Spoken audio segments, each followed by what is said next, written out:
Hey guys, today I thought I would try showing you some of the tips and tricks I use while I'm doing projects that involve color work.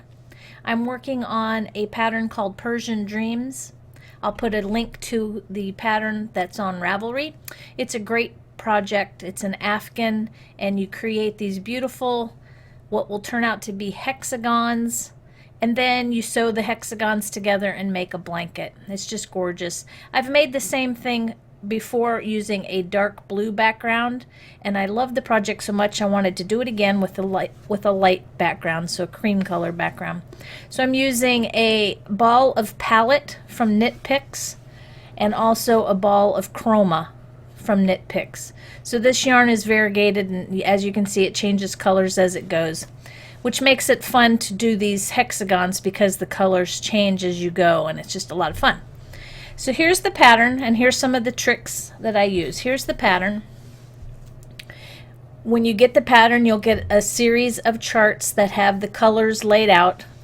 So if you wanted to purchase separate balls of color and follow her pattern exactly, you can, and she's got it laid out nicely so you can do that. But I like the way the variegated yarns change color on their own, so I'm not really paying attention to this color. I'm not doing orange when it says orange. I'm just letting the color happen as it happens.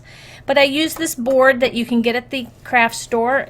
It's in the needle point section. It's a steel board, and then it has a magnet that sticks to it, so I can put this magnet down on the row that I'm working on. And I find looking at the bottom of this thing easier than watching the top row. It's easier for me to see it on the bottom row. So this will indicate to me what my next row is going to look like. So as you can see, I have 4 squares of white, 2 of the color, 6 squares of white, 4 of the color, and so on. So I always have this close by to keep track of my pattern. And then, because there are other ways of doing color work where you can use both hands to hold colors, I'm not too good at that. So I have to slow down just a little bit, and I drop one color, pick up the new color, then drop that, pick up the new color. So I thought I would show you how I do that. First, before I start, I actually go ahead and wind my yarn up. You'll see here that I have the yarn going around each other. As you're knitting and constantly picking up one thread over the next, your yarn will want to tangle. So I kind of do a pre-tangle before I start, so that rather than having a big mess after so many turns, I actually am untangling as I go, if that makes sense. So what I do before I even start is I take and go ahead and do a couple of these.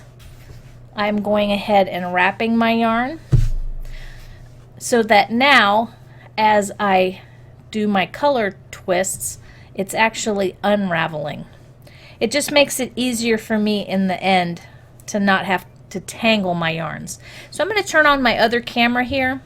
It take me a minute to get it lined up, but I'm going to turn my other camera on so that you can see the back of my work as I'm going, so you can see how I'll hold the yarn in my hands when I'm doing color work. So for me, this is the way I do it. Naturally, you'll find a way that works for your hands, but this is the way I do it. So I've just done my 6 stitches of white, so now I have 4 stitches of red coming up. Let me get my hands lined up. So my red is hanging here. I just finished working with my cream. So I just lay my cream between my fingers like that, just to hold it out of the way, and then I pick up the red. And I'm going to start using the red. And I'm going to do 4 stitches of red. 1, 2, 3, 4. As I was working those, I let go of the yarn that was holding between my fingers. So now I'm finished with the red, and I want to use the white. So again, I'm going to just hold that red in between my fingers, and I'm going to pick up the white and start using it. I've got 2 stitches of white.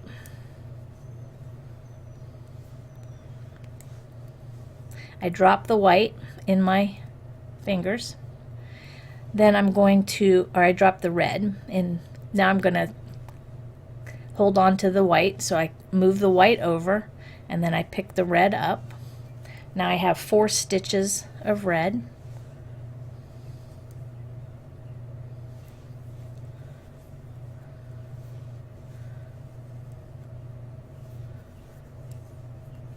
Now I'm going to switch, put the red in my fingers and pick up the white. So as you can see, I'm constantly dropping one, moving it over, picking it up, and what I'm doing when I'm doing that is I'm actually twisting the yarn each time. Each time this yarn is having a little twist in it, and that will help. By doing that little twist, it helps there not to have a hole appear each time you change colors. That little twist keeps the yarn locked so that there's no holes on this side of the fabric. So also with this project, since there is a lot of color work, I don't want my floats in the back to get too saggy, because then there's a tendency for a ring to get caught, for you to accidentally slip your finger through one of the floats. So I decided when I worked this project that I'm only going to have a float that goes across 4 stitches, nothing longer than 4. So this next little example is I have to knit 6 white stitches, and I don't want my little floats to go longer than 4 stitches. So what I do, I'm going to start using, I'm holding the red in my fingers, I'm going to start using the white, and since I need to do 6 stitches, I'm going to divide that in half, and I'm going to knit 3, then I'm going to twist my yarns, knit 3, pull my white over, pick up my red as if I'm going to use it, but I'm not. So instead, I'm going to drop the white, pull the red over, and then continue working in the white. So I've done 3. I've now twisted my red yarn up to continue to carry it along, and now I'm going to finish my next 3 white stitches.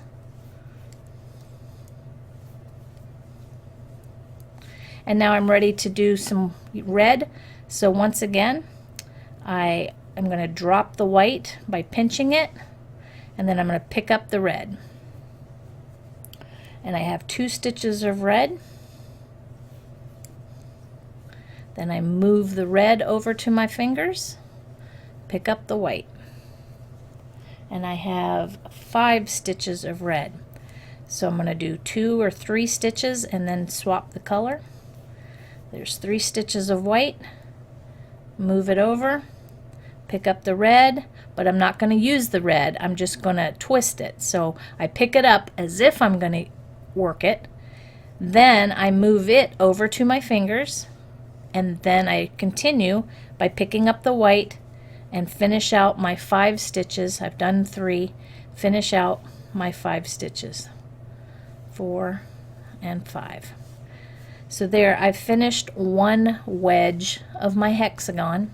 I move my stitch marker over, and then I do exactly the same thing. I do exactly the same thing from this side to this side and work another chart. Since it's a hexagon, it has 6 sides to it. Let me get rid of my face cam there.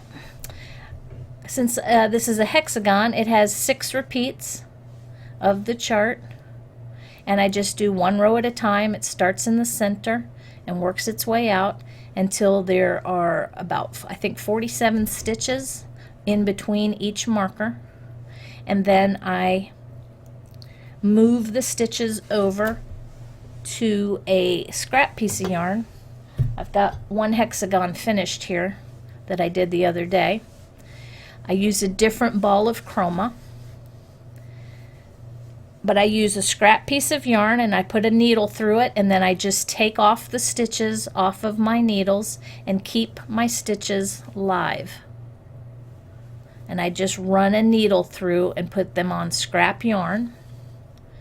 And I know there are 47 stitches between this point and this point.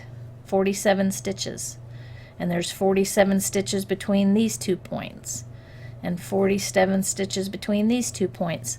So I keep my stitches live, and then I will block this, and I will block that when it's finished. And then, because I don't like to do a lot of finishing at the end, I go ahead and start sewing hexagons together, and this pattern calls for these hexagons to be sewn together using the Kitchener stitch or grafting, so that there will not be a seam between the two. So when I'm done, I will take and remove 47 stitches and put them on a needle, and then I'll take 47 stitches from here and put that on a needle, and then I will work a Kitchener join or grafting and graft these two hexagons together, and there will not be a seam. It will look like it's just knitted together. So I do the square or the hexagons, I do them as I go so that I don't get overwhelmed with how much Kitchener stitch I will need to work. So I do it as I go. It turns out beautifully. I'll put a link also to the Persian Dreams blanket that I finished that has a blue background, a dark blue background, so you can see what my finished product looks. But I'm super excited about this cream color. I just think it's absolutely gorgeous. So if you get a chance to get this pattern, I would recommend it. And also use some Knit Picks yarn. It's a really great yarn for this project. Chroma has so many different balls that change colors, and it's just so much fun to see how the colors are going to start to unravel or reveal themselves as you knit and you see these beautiful patterns emerge. It makes doing these hexes so much fun to see the design that comes out. So I recommend this pattern, I recommend this designer, I recommend this yarn. It's a great project. If you have any questions, feel free to leave them in the comments below. Thanks for watching. If you have any other comments or suggestions for videos you'd like to see, just leave those in the comments below as well. Thanks for watching. Give me a thumbs up if you like this video, and I'll see you next time. Bye-bye. After I listened back to this video, I realized I never mentioned the name of the designer. So please check out on Ravelry. Her name on Ravelry is Femininebydesign, all one word. Her name is Jenise Hope, and I will put a link to her profile and to this pattern on the description. But I do recommend this pattern. Great price, lots of fun, great yarn. So enjoy it, and once again, leave your comments below. Thank you.